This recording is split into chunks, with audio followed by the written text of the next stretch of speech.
The new chapter of Dragon Ball Hakai is finally ready, bringing us almost 60 pages of content. Let's check out this chapter. Stay connected in the channel and let's go to the video. Hakai.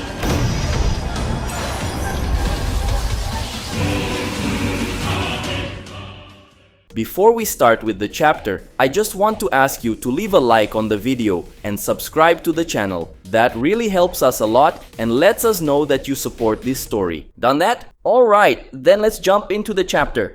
Chapter 42 of Dragon Ball Hakai is called Hyperdimension. We begin the chapter by seeing Bardock's elite soldiers who are still suffering the consequences of their brief fight against Goku, who, in this case, is disguising himself as a low-class Saiyan named Turles. Tora, who had fallen into a key trap set by Turles, is just now recovering from the explosion. Fasha, who was hypnotized by him, is still sleeping like a rock in the middle of the village. Shugesh, whose intestines were slightly altered by the supposed Saiyan criminal, is taking a massive dump in the bushes. And Borgos, whose masculine integrity was violated, is still suffering the consequences. Meanwhile, in the sky, Bardock, who just arrived and is already showing he means business, fires a key blast at Turles. But upon recognizing his father and remembering his mother, Turles falls into a sort of trance and doesn't react to Bardock's attack. However, for some reason, Gin suddenly jumps in front of the attack, yelling at Bardock to stop. When Bardock sees his wife there's nothing he can do for her except scream her name. Turles snaps out of his brief shock and acts fast to save Gin, grabbing her and getting both of them out of the way of the energy blast. However, Bardock's attack passes extremely close to Turles' head, removing his hood due to the air pressure. As soon as Turles' hood is removed, Bardock immediately notices that they are absolutely identical, just as Gin had noticed before at the restaurant. Realizing that his face has been exposed, Turles knows that things are about to go south. In the present time, a travel cube is passing through one of the most extreme points of ZENO's realm. This cube is carrying Pycom and the group he recruited back in Universe 7. Majin Buu is completely bored, blowing on his own antenna. Piccolo is spending his time more productively, meditating. Oob is still being kept asleep. Gohan is sitting, just waiting for time to pass. And Pycom remains as unwavering as ever. Majin Buu is the first to complain, saying that he's bored and hungry. Gohan ends up agreeing, saying that he's lost track of how many hours they've been traveling non-stop. Pycom tells them they shouldn't complain, as the means of transportation they're using now is faster than anything that exists within the 12 universes, excluding teleportation. He says that even Whis would take days to travel the distance they've already traveled. Gohan is impressed by this and asks where they are now. Pycom explains that at this moment, they're reaching the very top of the 12 universes, higher than even ZENO's palace. Piccolo asks why they're going so far, and takes the opportunity to point out that Pycom still hasn't told them where they're headed. Pycom states that their goal is to reach the top of ZENO's realm, which they know as the 12 universes. He explains that right at the center of the 12 universes, in the highest region, there's something that will take them outside this realm. Piccolo then asks if they're going somewhere beyond the 12 universes. Pycom confirms. He says they are about to witness places that no mortal would ever dream of seeing. It will be a unique experience, so they can get excited. Suddenly, a bright flash from above catches Gohan, Piccolo, and Buu's attention. Pycom smiles when he sees it, indicating that they have arrived at their destination. They are approaching an absolutely gigantic fish that closely resembles Warp-sama, whom we met in Dragon Ball Daima. Gohan is completely stunned when he sees this creature, asking what it is. Piccolo quickly notices the resemblance to what he saw in the demon realm and asks if this being is some kind of Warp-sama. Pycom is surprised that Piccolo knows about Warp, but he replies that no, this is not Warp, but rather a being that serves a similar role, called Koismo-sama. This being will make the connection between ZENO's realm and the place they are headed. Gohan, amazed by Koismo-sama, says that this fish gives off an incredible aura of authority. But Pycom doesn't like him saying that and warns Gohan not to refer to Koismo as a fish, as he might not like it and they don't want to anger him. It seems that Koismo has a very similar temperament to Warp in this regard, since Warp also didn't like being compared to a fish. Koismo orders them to identify themselves. Pycom announces that he is Pycom, the leader of the Celestial Guardians, and that he is bringing visitors. Koismo asks if these visitors meet the requirements. He does not specify what those requirements are. Pycom smiles and simply suggests that Koismo see for himself. Koismo does just that, taking a closer look at them. And at that moment, he seems very impressed by something, apparently recognizing them in some way. Pycom had already anticipated this, and is certain that Koismo has noticed it. Gohan doesn't understand anything and asks Piccolo why Koismo was so shocked when he looked at them. Of course, Piccolo doesn't know either. Koismo says that regardless of anything, they need to provide the password. It seems like there is a strict protocol to follow, just as there is with Warp in the Demon Realm. Pycom provides the password, which is time. Koismo then says they may pass and opens his mouth. Gohan immediately finds this strange and incredulously asks if they are going to be swallowed by this thing. Pycom confirms. Piccolo is also a bit apprehensive and asks if this is safe. Pycom tells them to get ready because there is gonna be a tremor. Suddenly, the cube gains an absurd amount of speed out of nowhere, sending everyone crashing into the walls from the sudden jolt. Everyone except Pycom, who stands still as if nothing is happening, and Oob, whom Pycom holds in place using telekinesis. Inside Koismo, a kind of doorway opens and the cube enters. Inside, several lightning bolts begin to emerge from the cube, which then starts spinning wildly. Pycom remains completely still,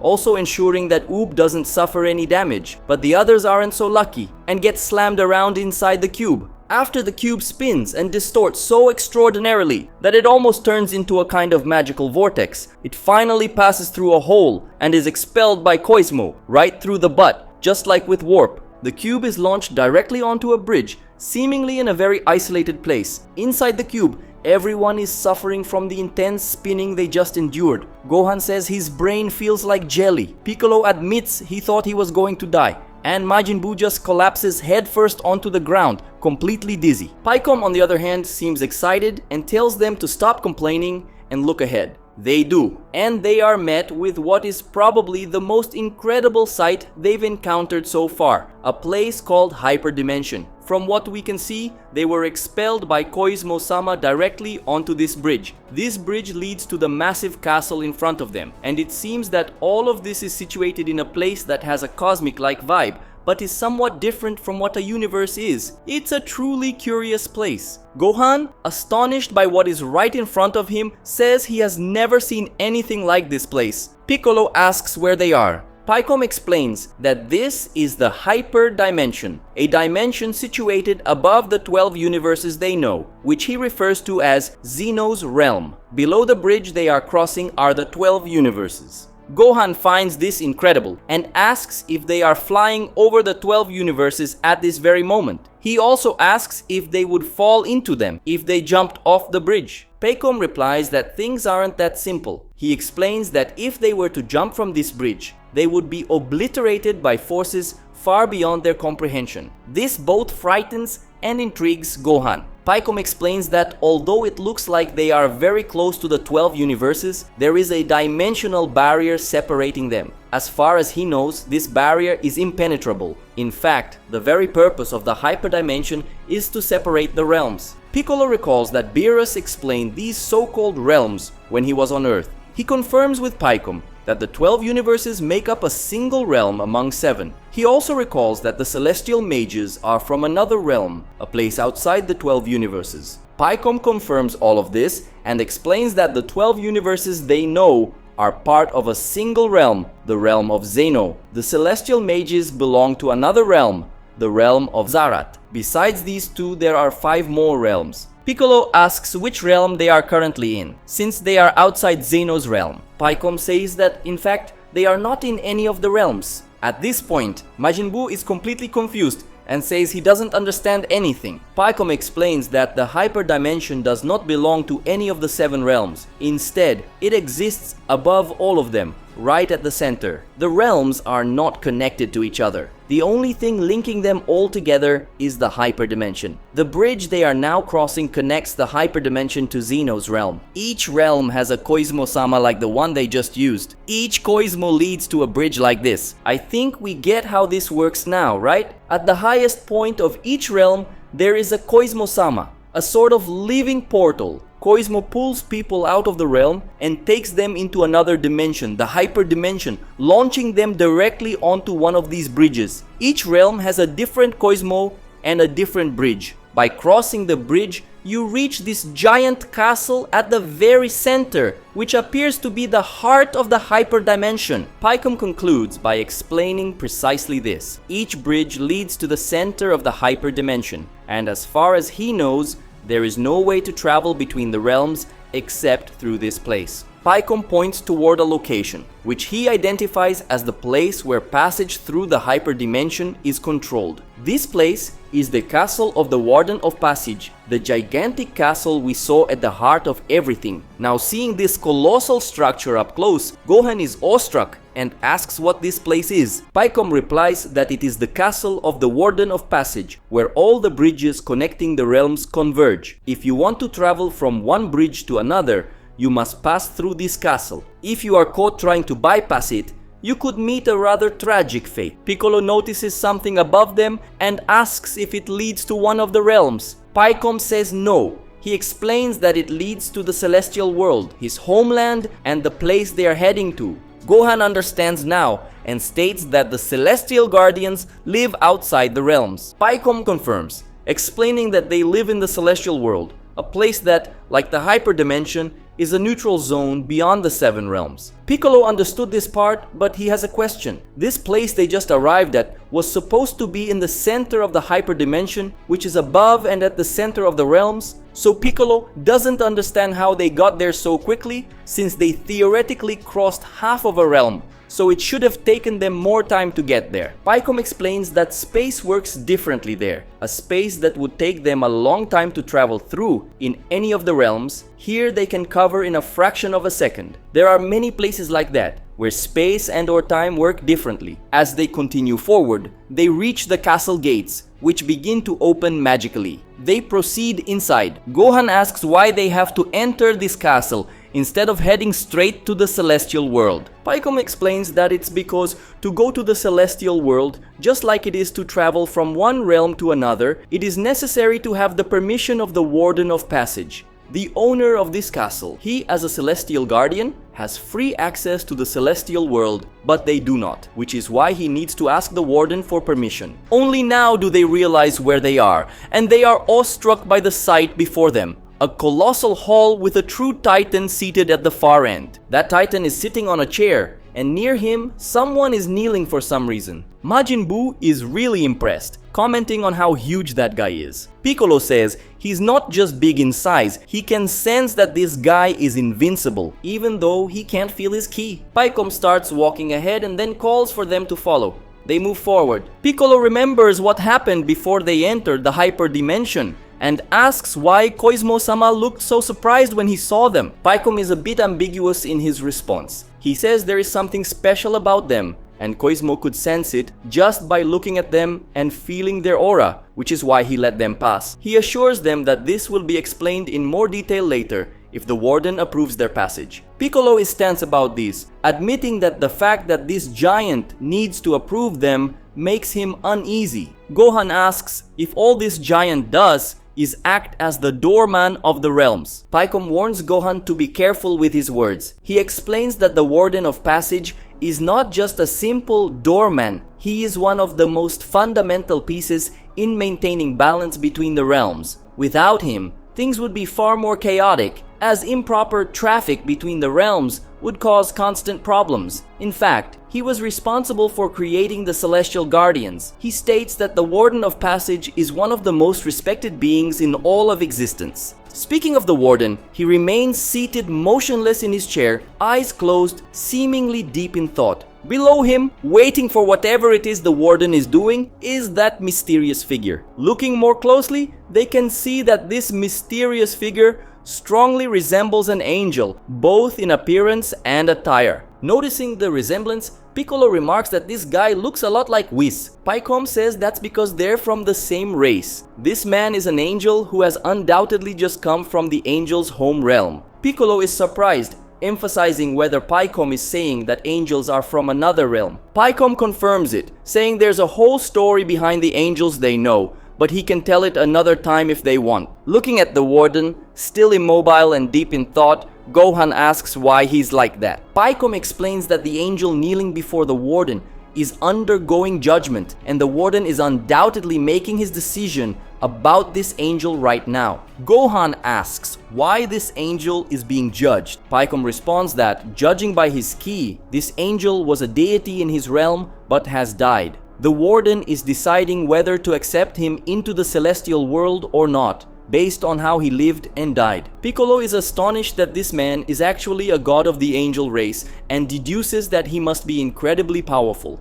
Finally, the Warden of Passage opens his eyes. Pycom immediately takes notice and warns them to remain silent as the Warden has reached a decision. The Warden of Passage announces that he has reached his verdict, and his sovereign and irrevocable decision is that this angelic god is unworthy. Upon hearing this, the angel becomes utterly desperate, pleading with the Warden to reconsider. But the Warden refuses to listen, and with just a simple lift of his hand, this powerful god of the angel race vanishes like a sandcastle blown away by a tornado's wind, erased from existence with a final, despairing scream. Gohan, Piccolo, and Majin Buu are utterly shocked, unable to believe that an angelic god was destroyed with nothing more than a flick of this man's hand. Pycom explains that the Warden of Passage was created from the energies of 6 supreme deities. He is as powerful as one. Piccolo immediately compares the Warden to ZENO,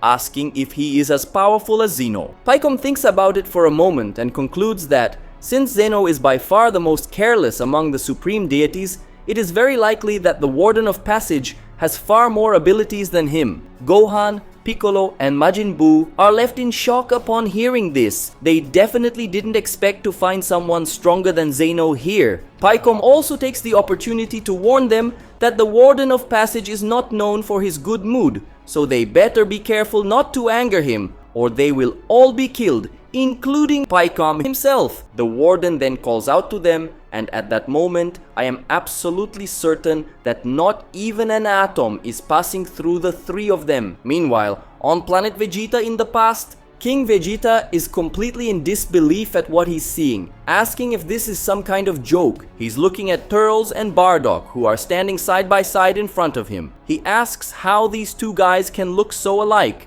Bardock is the one who wants to answer, saying that he already knows why he and this guy look so similar, and he's going to explain it right now. What's going to happen next? Will Bardock tell King Vegeta that Turles or Goku is his son, and how will the king react? Also, what will happen to Gohan and the others in the Hyperdimension? Find out in the next chapters of Dragon Ball Hakai. So guys, what did you think of this chapter? I hope you liked it. I know, this was a chapter filled with dialogue and explanations, but with so much new information being introduced, it was necessary. Well, if you enjoyed this chapter and want to see more Dragon Ball Hakai chapters here on the channel, leave a like on the video so we know you're supporting this story. If you're not subscribed to the channel yet, make sure to subscribe now to get the upcoming videos about Dragon Ball Hakai and Dragon Ball in general. If you know someone who might like this story, share this video with them so more people can discover this project. To read all the chapters of Dragon Ball Hakai, visit our website dbhakai.com. And if you want early access to Dragon Ball Hakai chapters and some other perks for a very small amount, check out our Patreon. The link to learn more is in the video description and the pinned comment. And lastly, if you're one of those ultimate fans who made it to the end of the video, comment right now, God of Destruction Goku meets Bardock, or God of Destruction Goku meets King Vegeta, just so I know you watched all the way through. That's it guys, a big hug to all of you and see you in the next video.